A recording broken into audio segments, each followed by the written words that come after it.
Queridos todos, mi nombre es María Dolores Gutiérrez y tengo 78 años. Nunca pensé que a mi edad estaría frente a una cámara contando algo que durante décadas guardé como una herida que nunca cicatrizó. Pero hoy, con las manos temblorosas y el corazón acelerado, quiero compartir una verdad, mi verdad, una historia que podría ayudar a alguien que esté pasando por lo mismo que yo.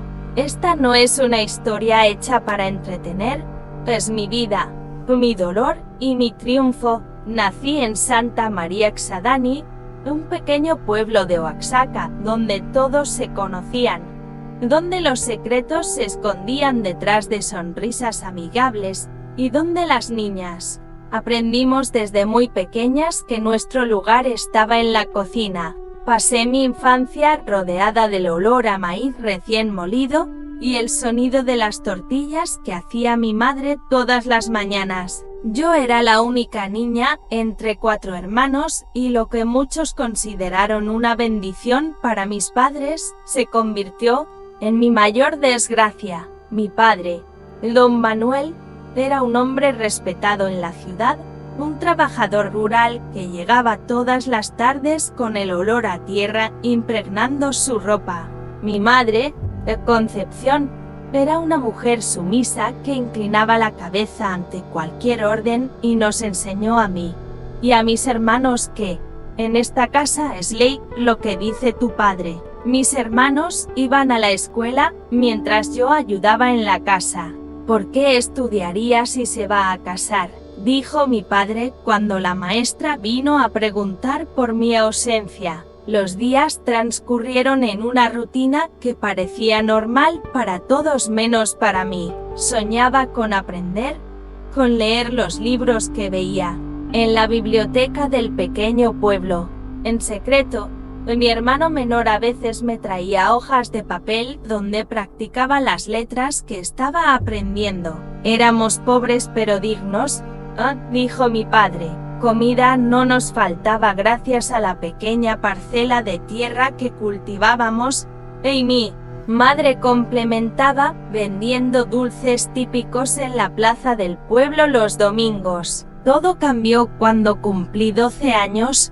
Mi cuerpo comenzó a transformarse y noté cómo la mirada de mi hermano mayor Ramón se detenía en mí de una manera que me incomodaba. Al principio fueron solo miradas, luego golpes accidentales. Cuando me pasó, quería estar a solas conmigo. Me pidió que llevara agua al campo cuando él trabajaba, fuera de la vista de todos. Algo no estaba bien. Sentía una opresión en el estómago que se retorcía cada vez que se acercaba, pero no tenía palabras para describir ese miedo. Recuerdo vívidamente la noche en que empezó todo. Era la fiesta del santo patrón de la ciudad, y mis padres habían ido a la celebración. Me quedé en casa cuidando a mis hermanos menores que ya estaban dormidos.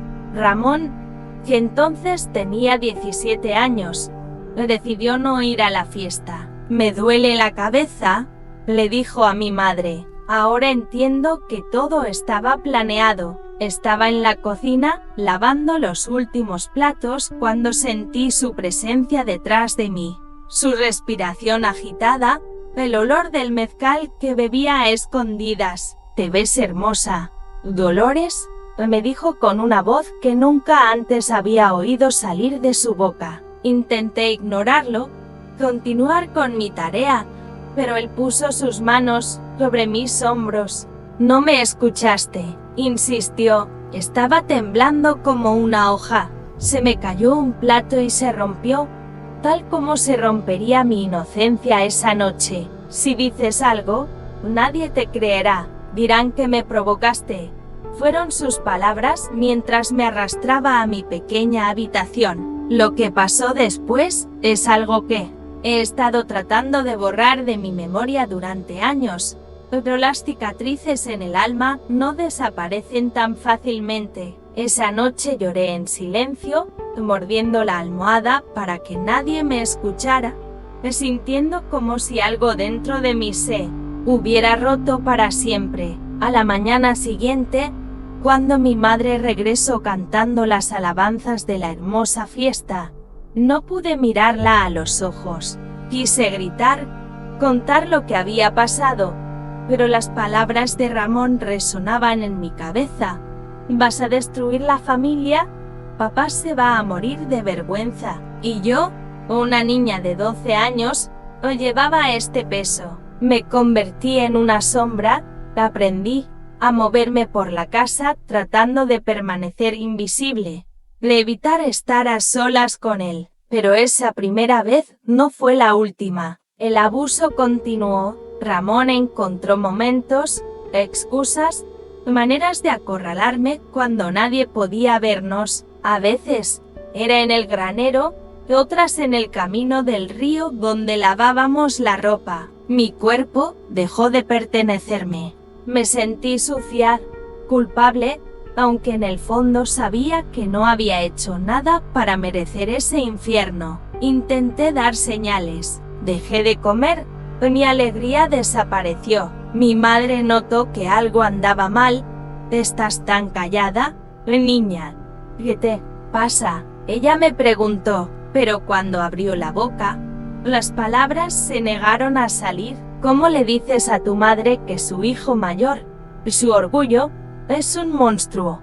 ¿Cómo se rompe la imagen familiar perfecta que ella trabajó tan duro para mantener? Pasaron los meses y me marchité como una flor sin agua. Ya no era la niña sonriente que cantaba mientras ayudaba en la cocina. Mis ojos perdieron el brillo, mi voz desapareció.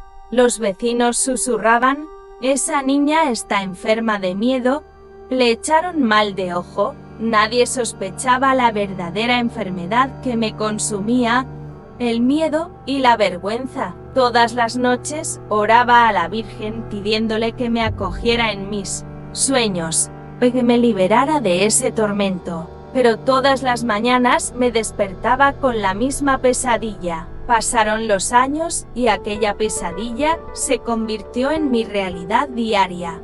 Nadie se dio cuenta de lo que estaba pasando bajo nuestro techo. O tal vez, y esto me duele aún más cuando lo recuerdo, eligieron no verlo. A los 15 años ya no era una niña. Mi cuerpo había cambiado, pero mi alma se había encogido, o estaba acurrucada en una bola de miedo y vergüenza que cargaba día tras día. Un martes de mayo que nunca olvidaré, estaba lavando ropa en el río, mis manos, enrojecidas por el jabón duro, se frotaban mecánicamente, mientras mi mente vagaba muy lejos de aquel lugar. Fue entonces cuando me sentí tan mareado que tuve que sentarme en la roca del río. No era la primera vez que me sentía así, llevaba semanas sufriendo náuseas matutinas, que oculté a todos. Mi regla, siempre irregular, se retrasó más de 2 meses. Doña Esperanza, una anciana que también se bañaba río abajo, me miraba con esos ojos que parecían traspasar el alma, se acercó lentamente, se sentó a mi lado y sin preguntar nada, colocó su mano arrugada sobre mi vientre. «Aquí hay vida, niña», me dijo en voz baja. Sus palabras cayeron sobre mí como un balde de agua helada. Estaba embarazada. La prueba, innegable, la evidencia del horror que había estado experimentando, ahora crecía dentro de mí. Esa tarde regresé a casa como un sonámbulo. Mi mente era un torbellino de pensamientos oscuros. ¿Qué haría yo? ¿Cómo podría ocultar esto? Y la pregunta más dolorosa, ¿qué sería de aquella criatura inocente que llevaba en su vientre? Por primera vez, el miedo dio paso a algo más fuerte, la desesperación. Ya no podía quedarme callada, no podía soportarlo más. Ese bebé no tenía la culpa de nada, pero traerlo a este mundo, en estas circunstancias, sería condenarlo a una vida marcada por la vergüenza. Esa noche, cuando todos dormían, busqué entre las cosas de mi madre un pequeño espejo de mano. Me encerré en el pequeño cobertizo de herramientas y, a la tenue luz de las velas, me miré a la cara por primera vez en mucho tiempo. Lo que vi me asustó. No reconoció a esa chica de ojos hundidos y mejillas pálidas. No queda nada de la niña que fui. En su lugar, había una mujer agotada antes de tiempo, una mujer con un secreto demasiado pesado. Fue entonces cuando tomé la decisión más difícil. Tenía que hablar. El bebé que crecía dentro de mí no me dejó otra opción. No podía seguir viviendo así.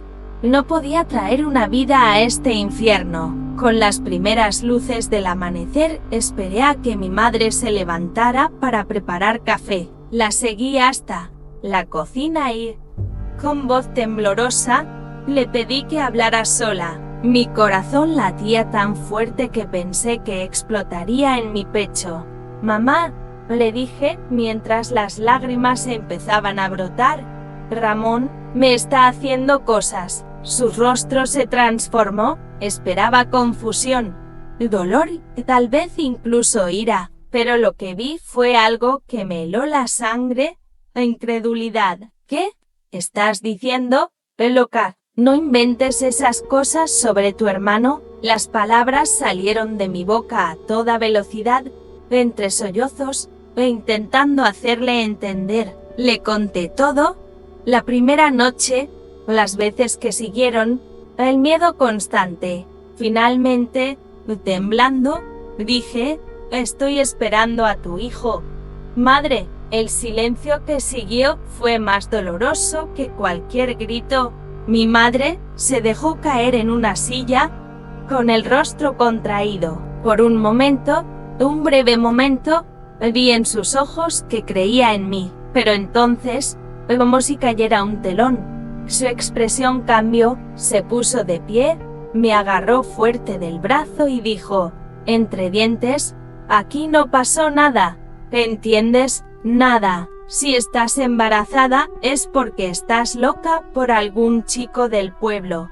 No vas a manchar el nombre de esta familia con tus inventos». Las palabras de mi madre resonaron en mi cabeza como campanas de iglesia en un día de luto. Aquí no pasó nada, pero todo pasó. Toda mi vida ha estado destrozada durante años, y ahora, cuando finalmente encontré el coraje para hablar, la persona que se suponía debía protegerme decidió no creerme.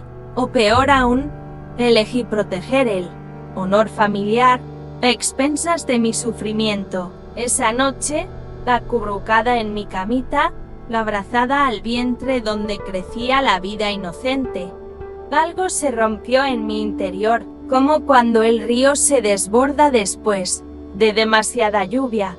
Entonces mis emociones finalmente superaron la presa que construí durante años. Ya no sentía solo miedo o vergüenza. Por primera vez me sentí enojado.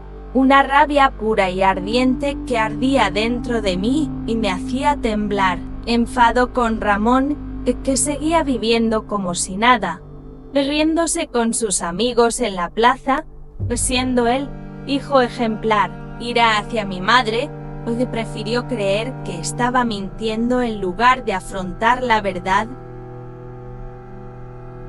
Enojo con mi padre, siempre ausente en su presencia, siempre más preocupado por el que diría la gente que por lo que pasaba bajo su propio techo. Pero, sobre todo, sentí rabia conmigo misma por haber permanecido en silencio durante tanto tiempo, por haberme convertido en cómplice de mi propio dolor. Una semana después de mi confesión, mi madre tomó medidas.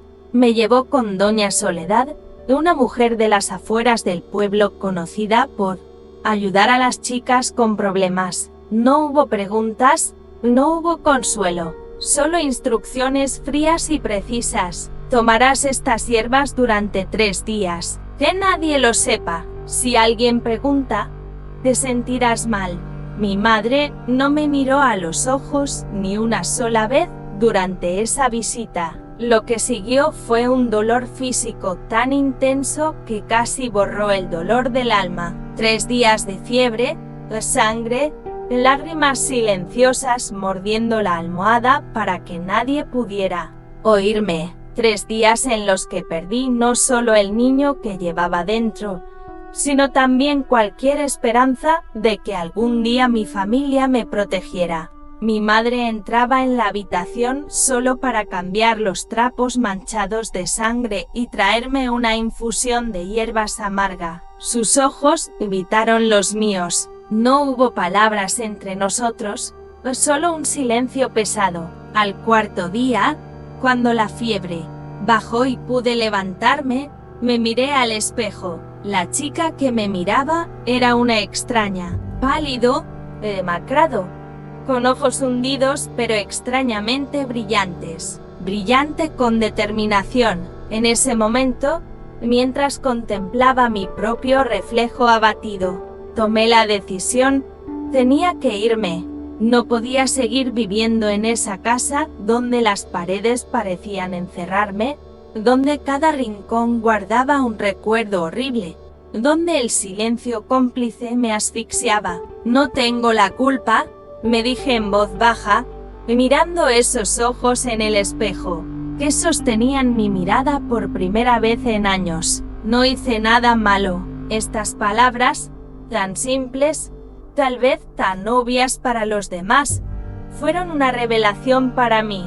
Durante años cargué con una culpa que no era mía. Creía, en el fondo, que de alguna manera yo había causado lo que me estaba pasando, que tal vez mi falda era demasiado corta, que tal vez sonreí demasiado, que tal vez había algo en mí que invitaba al abuso. Pero en ese momento de brutal claridad, entendí la verdad. Yo era la víctima, no la culpable. Y si mi propia familia no podía entenderlo, si preferían guardar las apariencias a costa de mi sufrimiento, entonces ya no me quedaba nada que hacer. La niña obediente, la que bajaba la cabeza, la que se quedaba callada para no molestar a los demás, había muerto con ese bebé que nunca conocí. En su lugar nació una mujer decidida a romper el ciclo del dolor, aunque tuviera que hacerlo sola. Planificar mi fuga no fue fácil. En Santa María Xadani una niña no salía de la casa de sus padres, excepto para casarse. ¿A dónde iría una chica de 16 años? Es sin educación, sin dinero y con una reputación empañada. Durante unos días estuve paralizado por estas preguntas, pero el terror de quedarme, de seguir viendo a Ramón todos los días, y de sentir su mirada sobre mí, fue más fuerte que el miedo a lo desconocido. Empecé a guardar pequeñas cosas, un puñado de frijoles por aquí, unas cuantas monedas por allá que escondí en el dobladillo de mi falda más vieja. Me robaba minutos al día para coser a escondidas una pequeña mochila donde guardaría mis pocas pertenencias. Recuerdo el temblor en mis manos mientras escondía esa mochila debajo de una piedra suelta en la estufa al aire libre. Cada movimiento fue calculado, cada gesto medido para no despertar sospechas. ¿Qué haces, niña? Estás más rara que nunca, me dijo mi madre una tarde, mientras volvía de esconder un trozo de pan duro. Sus ojos me examinaron, como si intentara leer mis pensamientos. Nada, mamá, respondí, bajando la mirada y odiándome por seguir actuando con sumisión cuando por dentro ardía de determinación. Solo estoy cansado. El domingo siguiente, durante la misa, escuché algo que cambió mis planes. El padre anunció que doña Elena, una mujer de la capital de Minas Gerais, buscaba una niña para ayudar en la casa. Ofrece buen trato y algo de pago, dijo el sacerdote. Mi corazón se aceleró. Era una señal, una posibilidad que no había considerado. Trabajando en una casa, lejos de la ciudad, lejos de Ramón, podría ser mi salida, después de misa. Mientras todos hablaban en la plaza, me deslicé en la sacristía. con voz temblorosa. Le pregunté a mi padre sobre ese trabajo. Me miró con curiosidad. ¿Tu familia sabe que quieres trabajar, hija? Negué con la cabeza. Mi familia. Las palabras se atascaron en mi garganta. Mi familia no me entiende. Papá, necesito irme. Algo en mis ojos, en mi voz desesperada, debió haberlo conmovido. No hizo más preguntas. Me dio la dirección donde podía encontrar a doña Elena, quien se hospedaba en casa de un familiar, hasta el martes siguiente. Esa noche no dormí. Mi mente era un torbellino de planes y miedos. ¿Y si me encontraran? ¿Y si la señora Elena no me aceptara? ¿Y si el mundo fuera de Santa María Xadani fuera incluso peor de lo que él ya conocía? Pero cada vez que cerraba los ojos veía el rostro de Ramón y sentía sus manos sobre mí. No había vuelta atrás. Cualquier destino sería mejor que seguir viviendo así. El lunes, cuando todos se fueron a trabajar, actué. Me quité mi pequeña mochila escondida, metí mis pocas pertenencias, un vestido remendado, una pequeña medalla de la Virgen que me regaló mi abuela, las monedas ahorradas. Saqué un papel y escribí con mi letra vacilante: voy a buscar trabajo. No me busques a mí. Lo dejé en mi cuna. Al cerrar la puerta de lo que había sido mi hogar durante 16 años, no sentí ninguna tristeza, solo un extraño alivio mezclado con terror. La caminata hasta la casa donde se hospedaba doña Elena fue la caminata más larga de mi vida. Cada paso me alejaba más de la pesadilla, pero también de todo lo que sabía. A mi alrededor, la ciudad seguía su ritmo normal, mujeres moliendo maíz, niños jugando con peonzas, hombres cargando leña. Nadie se dio cuenta de que el mundo estaba cambiando completamente para mí. Intenté caminar con normalidad y como si estuviera haciendo algo, mientras mi corazón latía tan fuerte que tenía miedo de que me escucharan a metros de distancia. Cuando llegué a casa de los familiares de doña Elena, me quedé helado frente a la puerta. ¿Y si me rechazara? ¿A dónde iría entonces? Respiré hondo y jugué. Una mujer mayor, de rostro severo pero mirada bondadosa, me abrió la puerta. Mi nombre es María Dolores, os dije con voz apenas audible. Papá me habló del trabajo de criada. Ella me miró de arriba abajo, midiéndome. Eres demasiado joven. Tus padres están de acuerdo. Sentí que mis piernas estaban débiles. Soy huérfano. Mentí, sorprendido por mi propia audacia.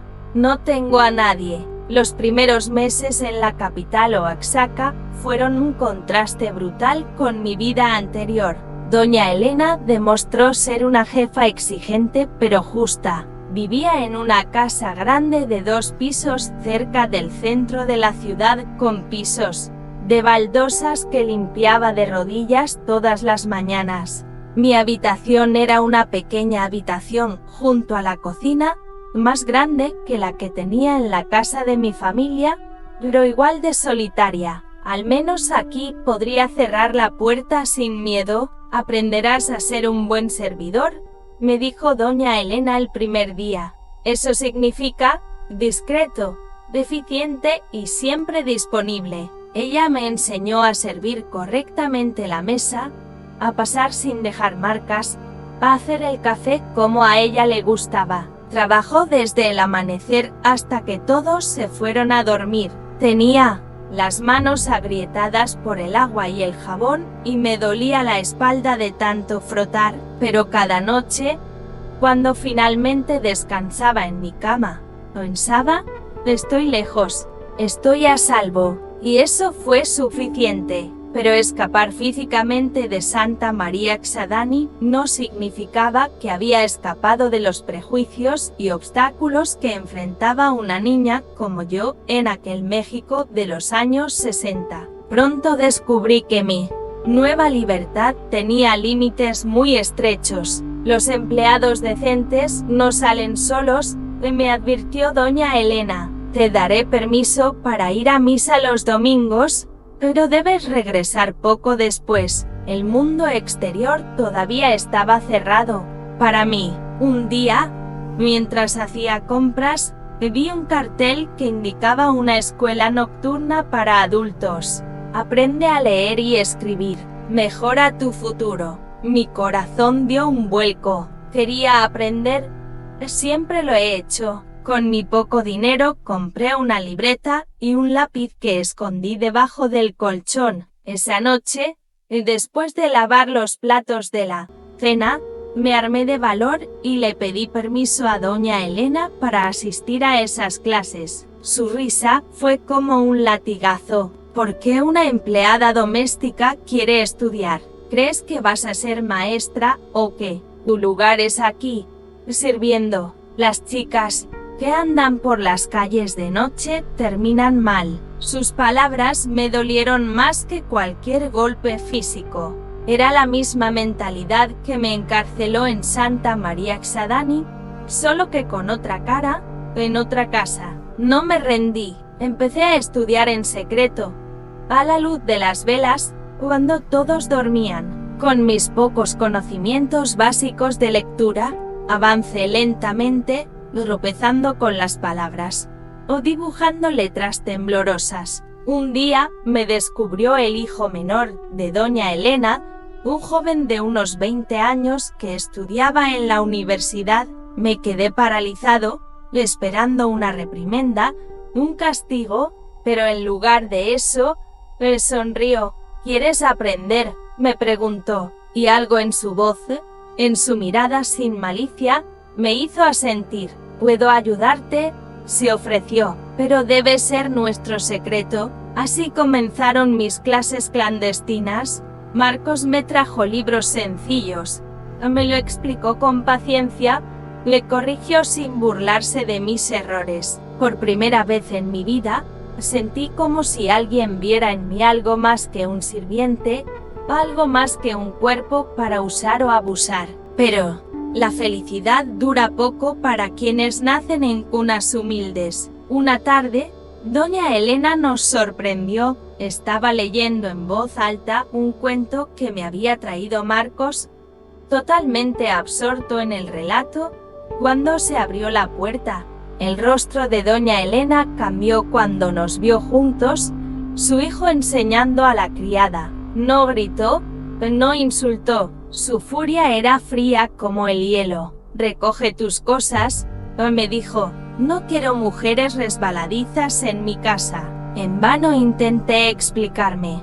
En vano Marcos intentó defender nuestra inocencia. La decisión ha sido tomada. Esa misma tarde me encontré en la calle, con mi pequeña mochila y 2 meses de sueldo que doña Elena me echó en cara. Si te vuelvo a ver cerca de mi hijo, te arrepentirás.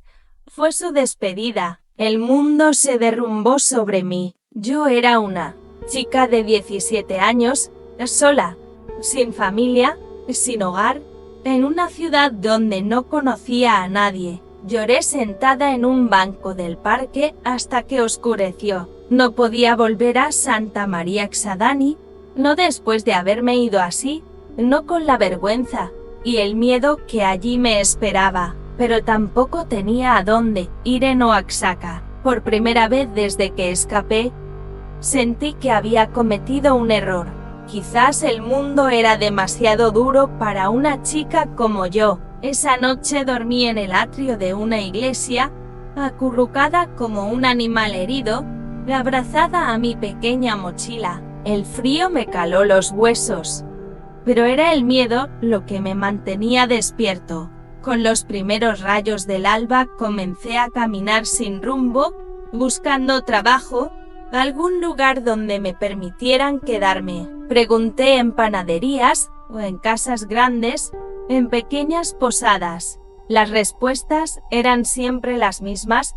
Necesitamos referencias. ¿Dónde has trabajado antes? ¿Sabe tu familia que estás buscando trabajo? El mundo se cerró ante una sola niña. Al tercer día, hambriento y desesperado, Me senté en el mercado de alimentos, observando a los vendedores montar sus puestos.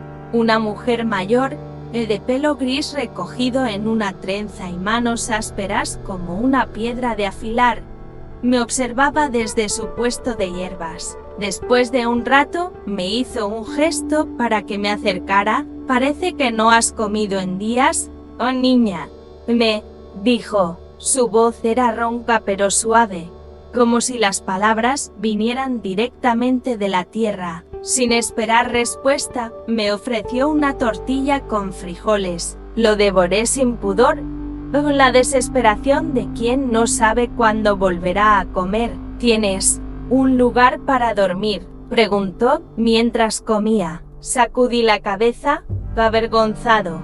Ella me miró por un momento más. Sus ojos oscuros parecían leer mi historia sin necesidad de palabras. «Mi nombre es Carmela», dijo finalmente. «Doña Carmela para ti.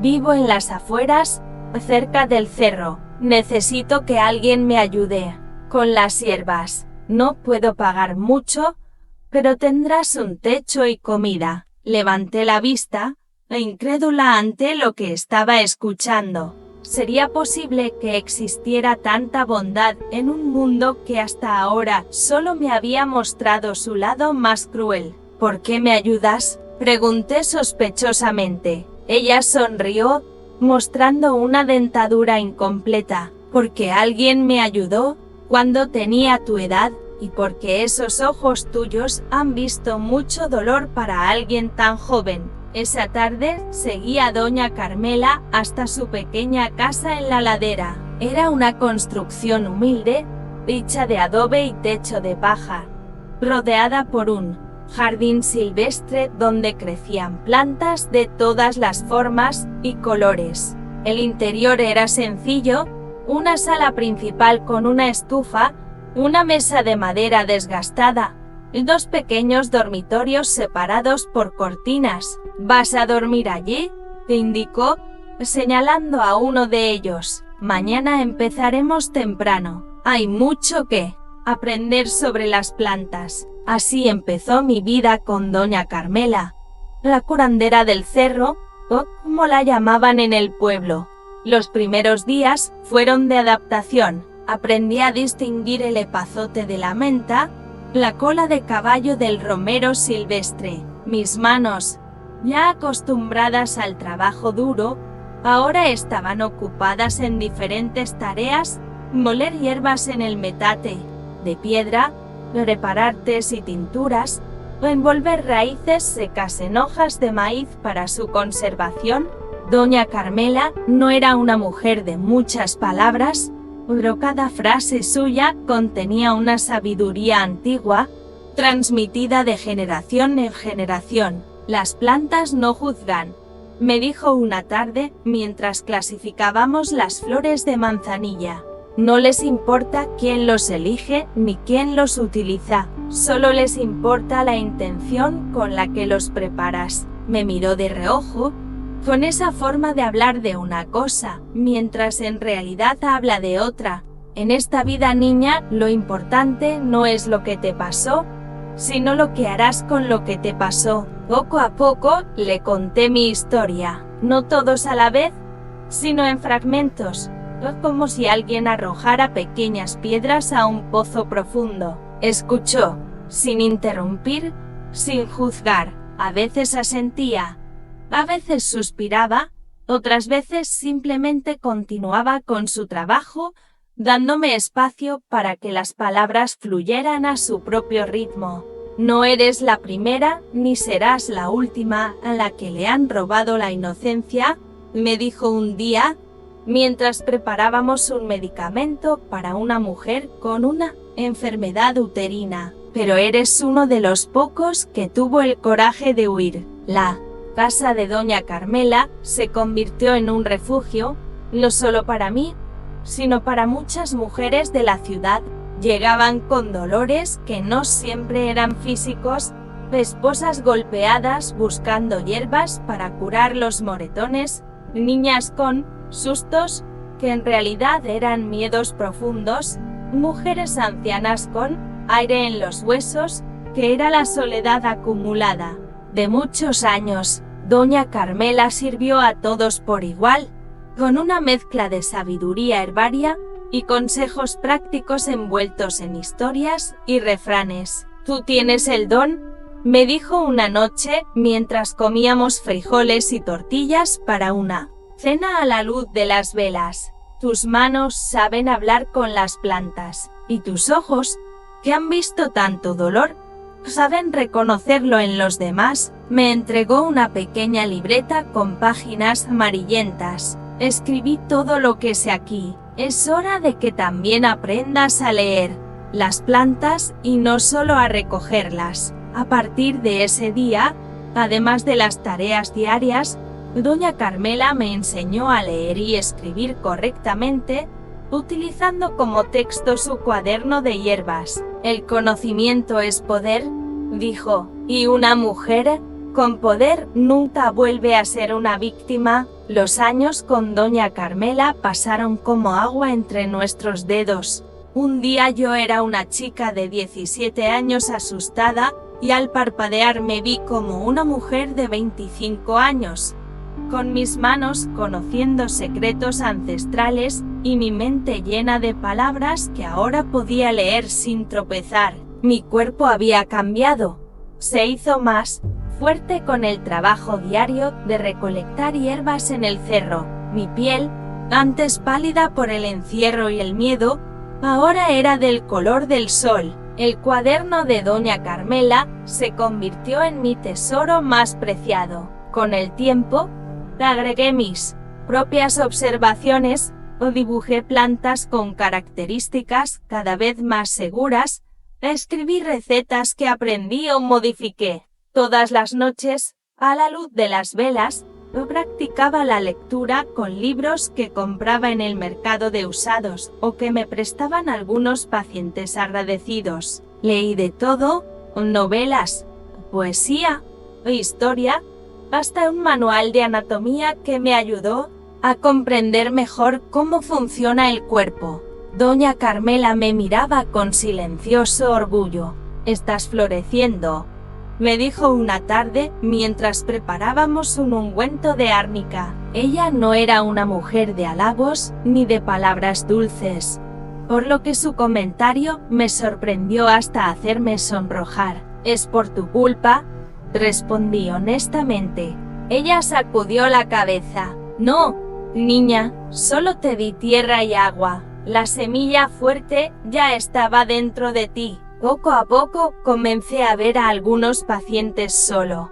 Al principio eran casos sencillos, infusiones para los dolores de estómago, cataplasmas para los esguinces, medicamentos para la tos. Con el tiempo, las mujeres empezaron a preguntar específicamente por mí. «La niña de doña Carmela tiene buena mano», dijeron. «Ella sabe escuchar lo que no se dice».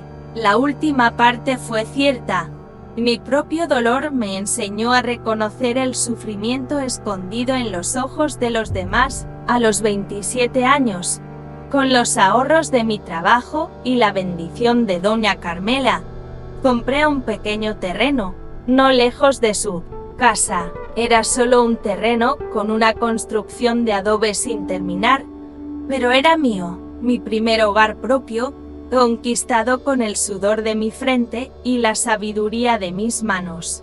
Doña Carmela me ayudó a acondicionarlo, plantar un jardín medicinal y bendecir cada rincón con incienso de copal y hierbas purificadoras. Cada nuevo espacio debe ser limpiado de energías anteriores, me enseñó mientras caminábamos por las habitaciones con el humo aromático. Igual que tu vida, ahora comienza de nuevo. El día que me mudé me regaló un metate de piedra que había sido de su abuela, para que la sabiduría de las mujeres que nos precedieron siga viviendo en tus manos, dijo con una voz emotiva, poco común en ella. Mi casita pronto se convirtió en un hito muy conocido en el pueblo. La casa de las hierbas, la llamaban. Venía gente de todas partes, mujeres del pueblo, campesinos de los alrededores, e incluso algunas mujeres ricas de la ciudad que llegaban en coches con chofer, atraídas por la fama de mis remedios. Trataba a todos por igual, cobrando según los medios de cada uno. A veces era dinero, otras veces huevos, fruta o simplemente la promesa de ayudarme cuando lo necesitara. Una tarde, mientras trataba a una joven por mal de amores, o que en realidad era un corazón roto por un novio abusivo, me di cuenta de que mi vida había cerrado el círculo. Esa chica sentada frente a mí, con los ojos llorosos y huellas dactilares en los brazos, podría haber sido yo hace años, mientras preparaba té de bálsamo de limón para calmar sus nervios. Me encontré hablándole no solo con palabras de curación física, sino también con consejos nacidos de mi propia experiencia. El amor verdadero nunca duele, nunca humilla, le dije mientras tomaba un sorbo de té caliente. Un hombre que te hace daño no te ama, solo quiere poseerte, como quien posee un objeto. Ella me miró con esos ojos asustados que conocía tan bien. Pero no tengo a dónde ir, susurró, la misma frase que yo había pensado tantas veces. Siempre hay una manera, respondí, apretando suavemente su mano, y a veces este camino comienza con un solo paso, el más difícil, que es alejarte de quienes te hacen daño. Esa noche, después de que la niña se fuera, me senté en el porche de mi casa, bajo un cielo estrellado que parecía interminable. Pensé en mi camino, en el dolor que me trajo hasta aquí, en las cicatrices que llevaba dentro pero que ya no sangraban. Por primera vez en muchos años, me permití pensar en Santa María Xadani, en mi familia, en Ramón, y descubrí, para mi sorpresa, que el odio ardiente de antes se había transformado en algo diferente, algo más parecido a la compasión de alguien que vive atrapado en la oscuridad. No se trata de perdonar, me dijo una vez doña Carmela, sino de no dejar que el rencor te consuma por dentro como un cáncer. En ese momento, bajo las estrellas de Oaxaca, te entendí perfectamente sus palabras. No perdoné a quienes me lastimaron, pero ya no dejé que ese dolor defina quién era yo. Ya no era una víctima, sino una sobreviviente. Ya no era la niña silenciada, sino la mujer que encontró su voz y su propósito. La mañana era fresca, el sol apenas había aparecido sobre la colina cuando escuché un golpe en mi puerta. Todavía era temprano para los pacientes, pensé mientras me ajustaba el chal alrededor de los hombros. Cuando lo abrí, el pasado me golpeó como una bofetada inesperada. Frente a mí estaba Teresa, la esposa de mi hermano menor, con cara triste y una niña de unos 5 años aferrada a su falda. María Dolores, dijo con voz temblorosa. Gracias a Dios te encontramos. Me quedé congelada en la puerta, incapaz de hablar. Hacía más de 10 años que no veía a nadie de Santa María Xadani, 10 años en los que construyó una nueva vida. Lejos de aquellos recuerdos, ¿cómo me encontraste? Finalmente logré preguntar. Teresa explicó que una mujer de mi pueblo vino a consultar al joven curandero del cerro y la reconoció. Las noticias viajan rápido en los pueblos pequeños. Los invité a pasar, más por costumbre de hospitalidad que por verdadero deseo. Mi sobrina, a quien no conocía, me miró con curiosidad mientras Teresa bebía el té que le ofrecía. Tu madre se está muriendo, dijo finalmente, mirando la taza. Ella tiene cáncer. Los médicos dicen que no pueden hacer nada. Ella quiere verte antes de irse. Un torbellino de emociones me atravesó. Mi madre, la que no me creyó, la que eligió proteger a mi atacante en lugar de a mí, ahora me llamaba en su lecho de muerte. ¿Por qué vendría? Pregunté con una dureza que me sorprendió incluso a mí mismo. Teresa levantó la vista con los ojos llenos de lágrimas. ¿Por qué lo siente? Porque no ha dejado de pensar en ti todos estos años. Porque quiere tu perdón antes de encontrarse con Dios. Quería reírme, gritar, echarlos de mi casa. Ahora, quería mi perdón, después de todo lo que sufrí, pero me contuve, respiré hondo, como me enseñó doña Carmela en los momentos difíciles. ¿Y Ramón? Pregunté con voz tensa. Teresa miró hacia abajo. Está en la ciudad. Tiene 3 hijos, 2 niños y una niña. La idea de que Ramón tuviera una hija me provocó un escalofrío de preocupación que no pude evitar. No puedo ir, dije finalmente. Tengo pacientes que me necesitan. Lamento lo de tu suegra, pero mi vida está aquí ahora. Teresa asintió con resignación. Antes de irse, sacó una carta arrugada de su bolso. Tu madre escribió esto para ti. Por favor, al menos léelo. Lo tomé con manos temblorosas y lo guardé sin prometer nada. Esa noche no pude dormir. La carta permaneció sobre mi escritorio como una presencia inquietante que perturbara la paz de mi hogar. Cerca del amanecer, finalmente la abrí. La letra temblorosa de mi madre llenó el papel amarillento. Habló de arrepentimiento, de noches de insomnio pensando en mí, de la enfermedad que consumía su cuerpo como justo castigo por su silencio cómplice. Por favor, hija, vuelve. Necesito decirte en la cara lo que no pude decirte entonces, que te fallé, que debí haberte protegido, que lo siento. Durante días la carta me atormentó. Leo y releo, buscando entre líneas alguna falsedad, alguna manipulación, pero solo encontró el arrepentimiento sincero de una mujer moribunda. Doña Carmela, a quien consulté, me miraba con esos ojos que parecían ver el alma. No vayas tras ella, me dijo, ve por ti, cierra esa herida que, aunque has aprendido a vivir con ella, sigue abierta. Una semana después, con el corazón dividido entre el miedo y la determinación, comencé el viaje hacia Santa María Exadani.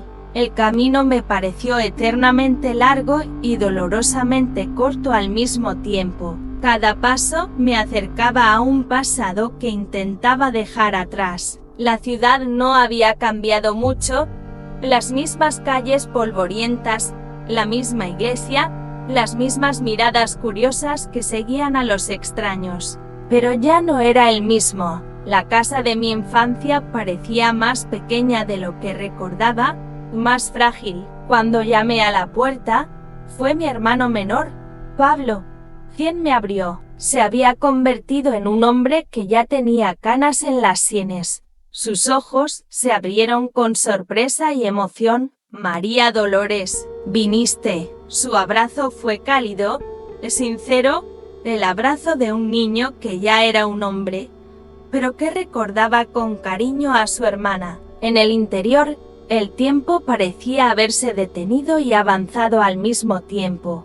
Los mismos muebles desgastados, el mismo olor a leña y comida, pero ahora impregnados de enfermedades y medicinas. Mi madre yacía en la cama del dormitorio principal, tan disminuida por la enfermedad que apenas la reconocí. Sus ojos, hundidos en un rostro esquelético, se iluminaron cuando me vio.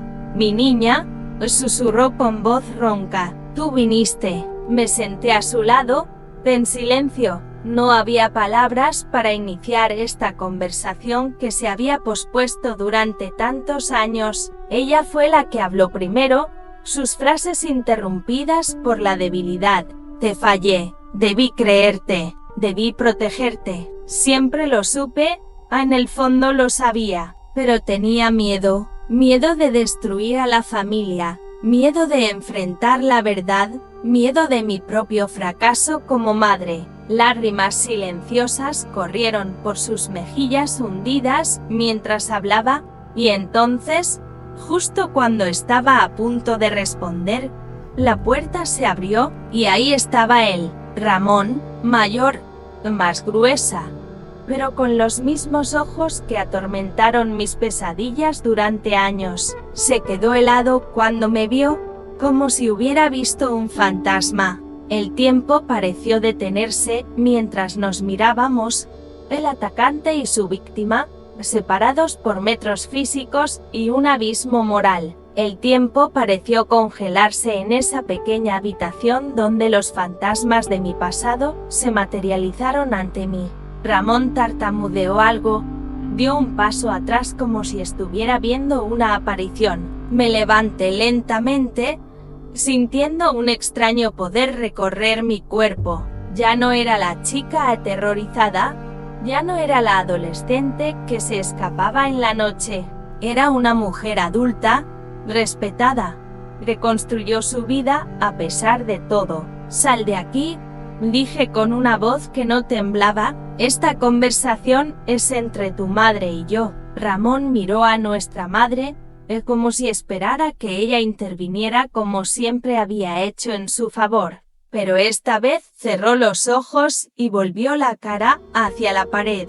Por primera vez, no lo estaba protegiendo. Ramón salió cerrando la puerta con un portazo que sonó como un eco del pasado. Regresé con mi madre, cuya respiración se agitó en la escena.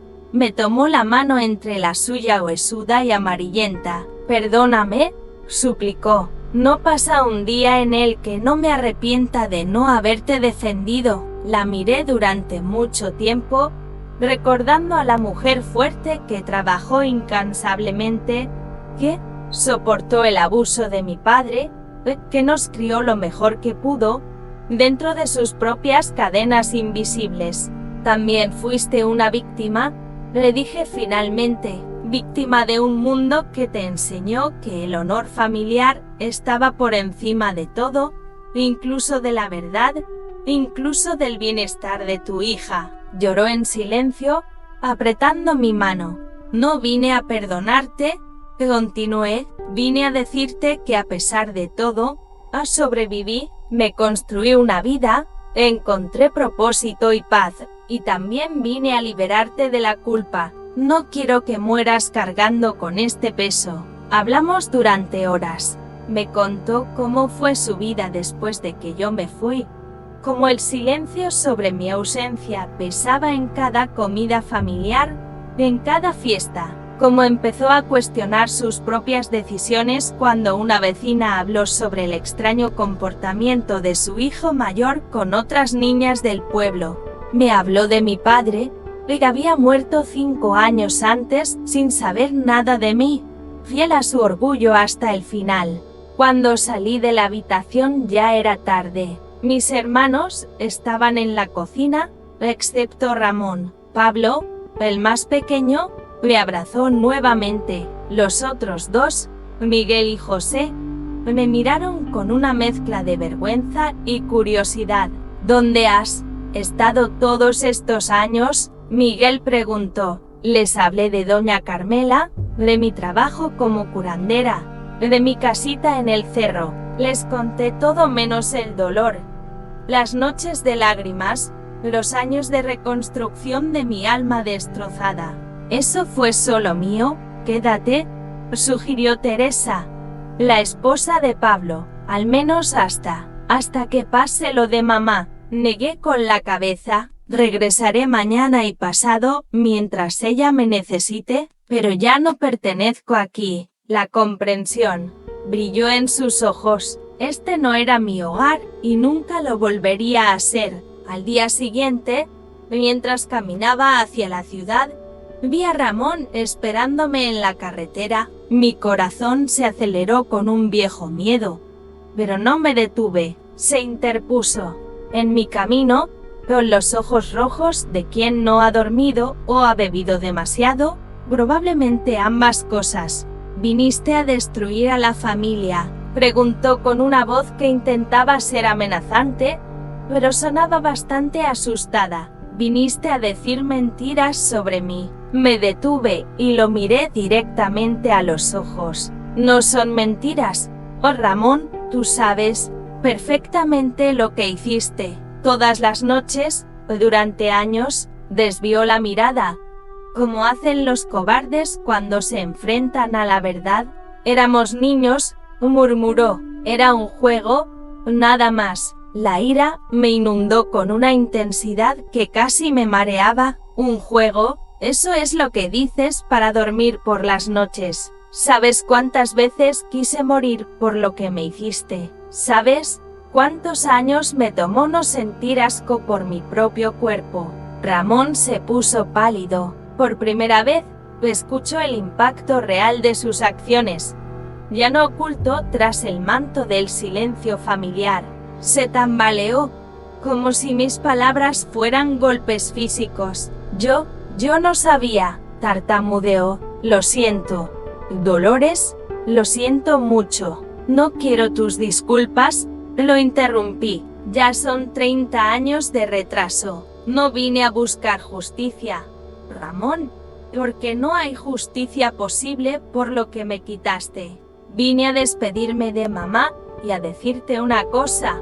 Si alguna vez, nunca, me entero de que tocaste a alguna chica, a tu propia hija, a cualquier mujer, volveré, y entonces no será un silencio el que rompas, sino toda tu vida. Lo rodeé y continué mi camino, sintiendo que el peso de años de silencio se levantaba de mis hombros. Por primera vez dijo la verdad en voz alta.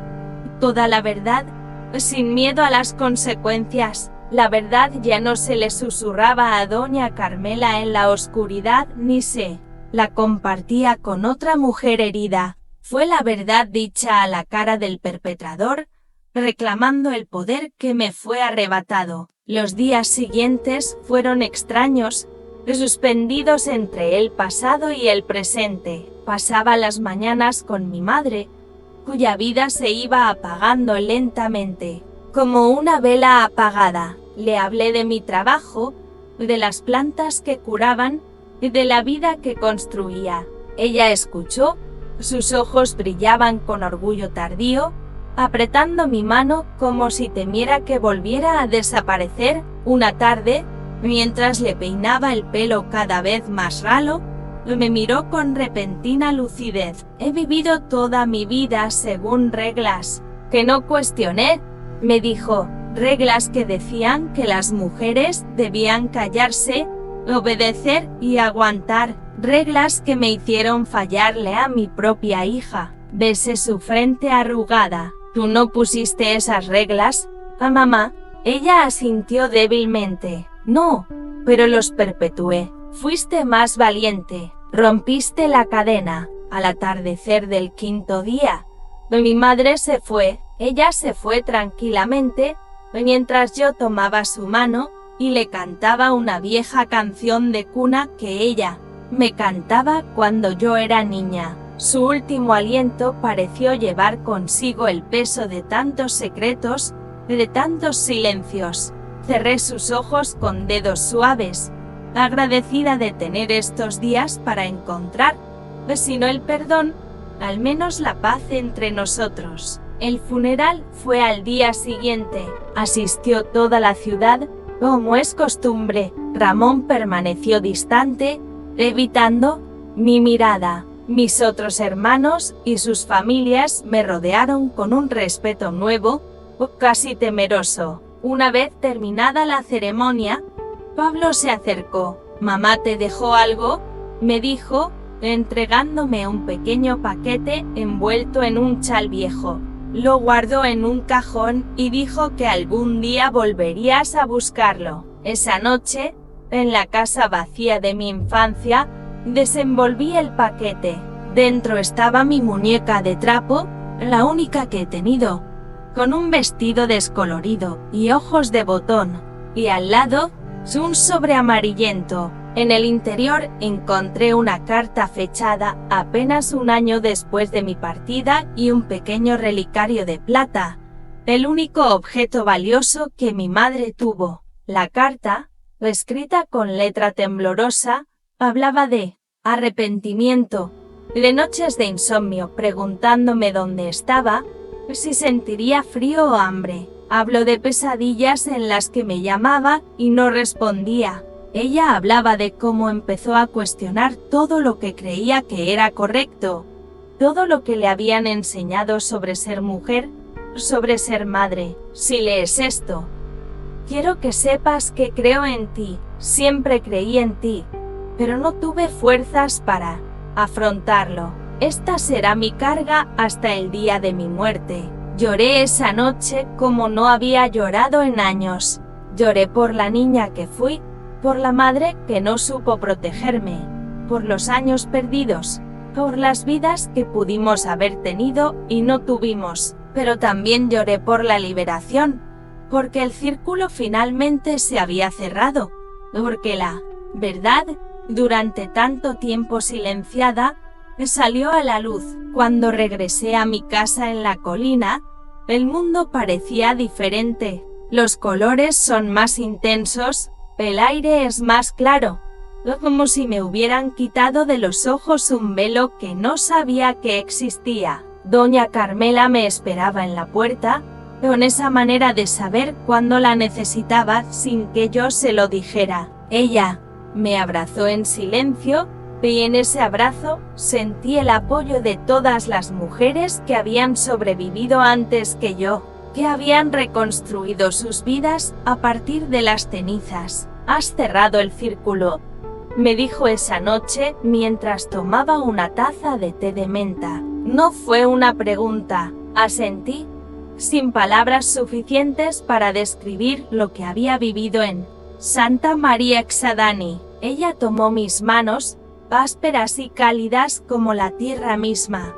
«Ahora comienza tu verdadera vida, María Dolores, una que no se define por el dolor del pasado, sino por la luz del presente». Los meses siguientes trajeron consigo energías renovadas. Amplié mi jardín de plantas medicinales, incorporando algunas semillas que traje del jardín de mi madre. Escribí más en el cuaderno heredado de Doña Carmela, no solo recetas y propiedades herbales, sino también reflexiones, pensamientos, fragmentos de sabiduría que adquirí en mi propio camino de sanación. Un día, mientras cuidaba a una joven madre y a su bebé enfermo de empacho, me di cuenta de que mi casa se había quedado pequeña para todos los que buscaban ayuda. A veces las mujeres tenían que esperar afuera, bajo el sol o la lluvia.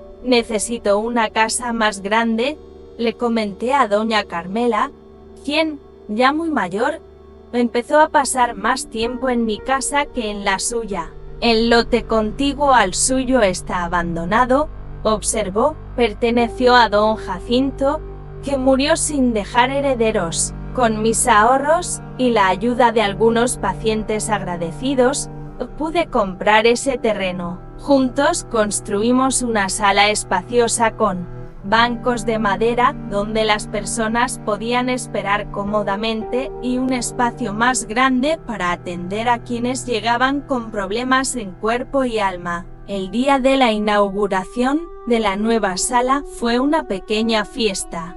Las mujeres de la ciudad traían comida, los hombres traían música, los niños corrían entre las plantas del extenso jardín. Doña Carmela, apoyada en su bastón de mezquite, sonreía orgullosa. «Construiste algo importante aquí», me dijo. «No es solo un espacio para sanar, sino un refugio para los necesitados». Y era verdad. Con el tiempo, mi casa se convirtió en algo más que una clínica herbaria. Era un lugar donde las mujeres venían a hablar, desahogarse, encontrar soluciones que iban más allá de tés y cataplasmas. Algunos venían con moretones que no se atrevían a mostrar a nadie más. Otras llegaron con el corazón roto debido a maridos infieles o hijos perdidos por la adicción. Todos encontraron aquí un espacio donde no fueron juzgados, donde sus palabras importaron, donde su dolor Fue escuchado con respeto. Eres una sanadora, me dijo una vez Teresa, la esposa de mi hermano Pablo. Comenzó a visitarme regularmente después del funeral de mi madre. No solo sanas el cuerpo con tus siervas, sino que sanas el alma con tus palabras. Sonreí, recordando la joven aterrorizada que fui una vez, que ni siquiera podía encontrar la voz para defenderse. Qué lejos había llegado desde entonces. A los 45 años comencé a contratar aprendices, mujeres jóvenes, y también algunos hombres, que querían aprender el arte de la medicina herbaria tradicional. Les enseñó todo lo que sabía sobre las plantas, pero también les habló del respeto, del consentimiento, del derecho de cada persona a su dignidad. La verdadera curación, les dijo, comienza con reconocer que todo ser humano merece ser tratado con honor, e incluso el más pequeño, e incluso el más vulnerable. Mi vida estuvo llena de propósitos, de conexiones, de momentos de profunda satisfacción al ver a alguien recuperar no solo su salud, sino también su esperanza. Algunos de mis hermanos venían a visitarme de vez en cuando y traían a sus hijos para que conocieran a su tía, la curandera de la colina. Ramón nunca más se cruzó en mi camino y yo lo prefería así. No necesitaba tu arrepentimiento ni tu presencia para estar en paz. Doña Carmela partió una apacible noche de verano, mientras dormía. Se fue como vivió, en silencio, con dignidad, dejando un legado de conocimiento y bondad.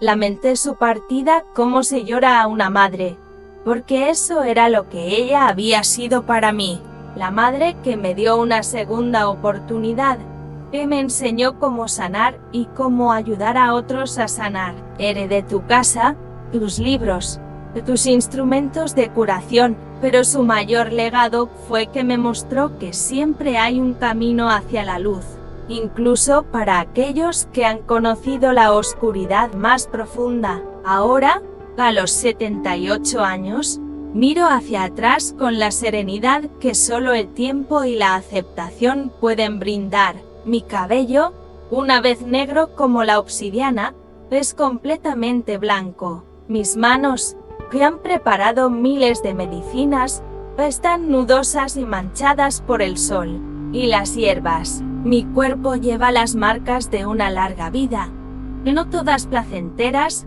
pero sí todas mías, todas parte de la historia que me trajo aquí. Estoy rodeada de personas que me quieren, mis aprendices, que ahora tienen oficinas propias en diferentes ciudades de Oaxaca.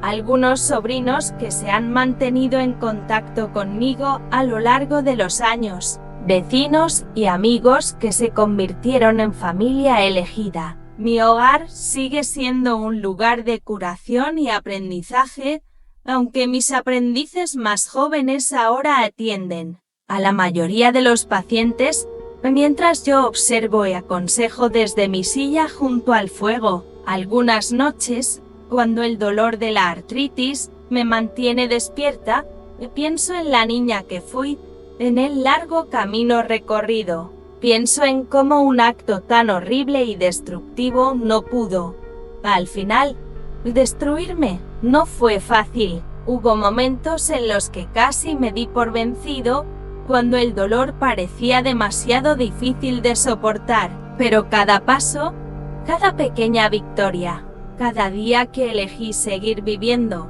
me trajo aquí, a una vida plena, significativa y hermosa a su manera. El trauma no desaparece del todo, no se borra como la marca de un lápiz. Esto se transforma, se entreteje en la tela de quien eres, pero ya no define cada hilo, cada color. Se convierte en parte de tu historia, no en toda tu historia. Y tal vez, si tienes suerte y estás decidido, puedas utilizar esta experiencia para ayudar a otros a encontrar su propio camino hacia la curación. Eso es lo que intenté hacer con mi vida. Hoy, sentada en el porche de mi casa, viendo el atardecer pintar de naranja y rosa las montañas que han sido testigos mudos de mi vida. Siento una profunda gratitud, no por lo que sufrí, nunca por eso, sino por la fuerza que encontré para sobrevivir, por las personas que aparecieron en mi camino para ayudarme, por la oportunidad de transformar mi dolor en un puente para sanar a otros. Y si hay algo que he aprendido, algo que me gustaría transmitir a cualquiera que haya pasado por experiencias similares, es esto: tu valor no está determinado por lo que te hicieron, sino por quién eliges ser a pesar de ello. El camino hacia la curación no es lineal, tiene curvas y contratiempos, momentos de profunda oscuridad, pero si avanzas, paso a paso, día a día, podrás reconstruirte. Puedes encontrar luz, propósito e incluso alegría, no porque el daño no haya importado, sino porque tú eres más importante que el daño que te hicieron. Y aquí estoy, hablándoles a través de esta cámara que mi nieta Lucía se empeñó en instalar. Abuela, me dijo, tu historia puede ayudar a mucha gente. Hay quienes están pasando por lo mismo que tú pasaste y creen que están solos. Al principio me resistí. ¿Quién querría oír a una anciana hablar de cosas tan dolorosas? Pero luego recordé la niña que era, lo sola que me sentía, lo mucho que habría significado para mí saber que alguien había sobrevivido a lo que yo estaba viviendo. Por eso, hoy rompo décadas de silencio público, no por mí, sino por ustedes. Para esa niña o niño que puede estar viendo este video sintiendo que no hay salida, para esa mujer u hombre adulto que sigue cargando con la vergüenza de algo que nunca fue culpa suya. Para madres y padres que necesitan saber la importancia de creer en sus hijos cuando hablan, de protegerlos cuando lo necesitan. El abuso no es un tema fácil de hablar. Nuestra sociedad prefiere fingir que no existe, mirar para otro lado, mantenerla en la sombra, pero es precisamente en la sombra donde crece y se fortalece. Es en el silencio donde encuentras tu mejor aliado. Por eso hablo hoy, para iluminar esta oscuridad, para romper ese silencio cómplice que protege a los abusadores y condena a las víctimas a cargar solas con su dolor. Si has sufrido abuso, quiero que sepas esto. No fue tu culpa, no importa lo que te dijeron, no importa las circunstancias, no importa si no te resististe o si no gritaste o si no saliste corriendo de inmediato. No fue tu culpa, tu cuerpo te pertenece solo a ti y nadie tiene derecho a tocarlo sin tu consentimiento. Y quiero que sepas una cosa más, hay una salida, el camino no es fácil, no os voy a mentir, la curación es un proceso largo, con avances y retrocesos. Habrá días en los que sentirás que no puedes más, que el dolor es demasiado grande. Pero te prometo que vale la pena continuar, te prometo que hay una vida después del abuso, una vida donde el terror no define cada uno de tus pasos, donde puedes volver a confiar, amar, sentir alegría. Busque ayuda, no intentes llevar esto solo, encuentre a alguien en quien confíe, un familiar, un amigo, un maestro, un profesional de la salud. En estos tiempos modernos, existen líneas de ayuda, hay organizaciones dedicadas a apoyar a las víctimas de abuso. No tengas vergüenza de pedir ayuda. La vergüenza debería recaer en quienes abusan, no en quienes fueron abusados. Si es padre o cuidador, escuche a sus hijos. Créelos cuando te digan algo que los haga sentir incómodos o asustados. Esté atento a los cambios de comportamiento, un niño repentinamente retraído, temeroso, que tiene pesadillas, que adopta conductas sexualizadas inapropiadas para su edad, estas podrían ser señales de que algo está pasando. No apartes la mirada por miedo a lo que puedas descubrir. El silencio y la negación solo perpetúan el ciclo de abuso. Y si eres testigo, si sospechas que alguien está siendo abusado, no te quedes callado. A veces una intervención oportuna puede salvar no solo un cuerpo, sino también un alma. A veces una palabra de apoyo, un creo en ti, puede marcar la diferencia entre una vida de sufrimiento y un camino hacia la curación. Mi historia es solo una entre millones. Cada día, en todos los rincones del mundo, hay niños y adolescentes que sufren en silencio, creyendo que no hay escapatoria y que de alguna manera merecen lo que les sucede. Si mi voz, la voz de esta anciana que ha visto tanto, puede llegar solo a uno de ellos y ayudarlos a encontrar la fuerza para buscar ayuda, entonces valdrá la pena revivir estos dolorosos recuerdos. La vida es un regalo precioso, incluso con sus partes dolorosas. Cada amanecer es una nueva oportunidad para sanar, para crecer, para ayudar a otros en su camino. No dejes que lo que te hicieron defina quién eres. Eres mucho más que tu trauma, eres un ser humano completo, digno de respeto, de amor, de una vida plena. Y ahora, antes de despedirme, quiero agradecerles por escuchar mi historia, por tener el coraje de no cambiar el video cuando las cosas se pusieron difíciles, por estar aquí, siendo testigo de mi verdad. Si esta historia te conmovió, compártela. Que lo hagas llegar a quienes lo puedan necesitar. Quizás conozcas a alguien que esté pasando por algo similar, o quizás tú mismo estés buscando respuestas e esperanza. Usted no está solo. Usted no está solo. Hay un camino hacia la luz, aunque ahora solo puedas ver la oscuridad. Hay gente dispuesta a ayudar, a escuchar, a creer, y hay un futuro esperándote.